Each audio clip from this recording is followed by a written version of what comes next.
સુરતના આંગણે દેશ વિદેશના પતંગબાજો પહોંચતા સાંસ્કૃતિક કાર્યક્રમો, ગીત સંગીતના તાલે પતંગબાજોનું પરંપરાગત સ્વાગત કરવામાં આવ્યું હતું. આ પ્રસંગમાં મનપા મેયર, જિલ્લા કલેક્ટર તેમજ લોકસભાના સાંસદ સહિત વિવિધ પદાધિકારીઓ પણ ઉપસ્થિત રહી ઉત્સવની ઉજવણીમાં જોડાયા હતા. ઘર આંગણે યોજાનારા આંતરરાષ્ટ્રીય પતંગ મહોત્સવને સુરતવાસીઓએ મન ભરીને માણે એવું જિલ્લા વહીવટીતંત્ર દ્વારા આયોજન કરવામાં આવ્યું છે. આ આંતરરાષ્ટ્રીય પતંગ મહોત્સવમાં 75 પતંગબાજો ભાગ લઈ રહ્યા છે.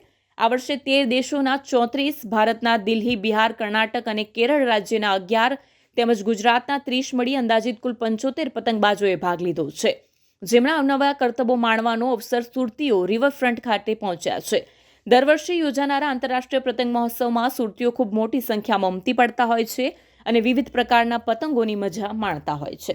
ગુજરાત સરકારના ટુરિઝમ વિભાગ દ્વારા અને સુરત મહાનગરપાલિકાના સંયુક્ત ઉપક્રમે આજે આંતરરાષ્ટ્રીય કાઇટ ફેસ્ટિવલનું આયોજન કરવામાં આવ્યું છે.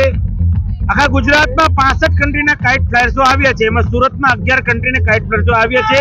તેને સુરતની ધરતી પર હૃદયપૂર્વક સ્વાગત કરું છું.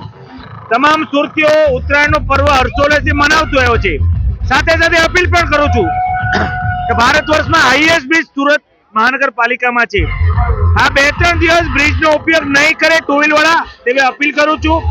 પક્ષીઓનું ધ્યાન રાખે અને પોતાના હર્ષોલ્લાસમાં કોઈનું નુકસાન ના થાય તેનું ધ્યાન રાખે અને હર્ષોલ્લાસના તહેવાર મનાવે. એની હૃદયપૂર્વકની શુભકામના પાઠવું છું.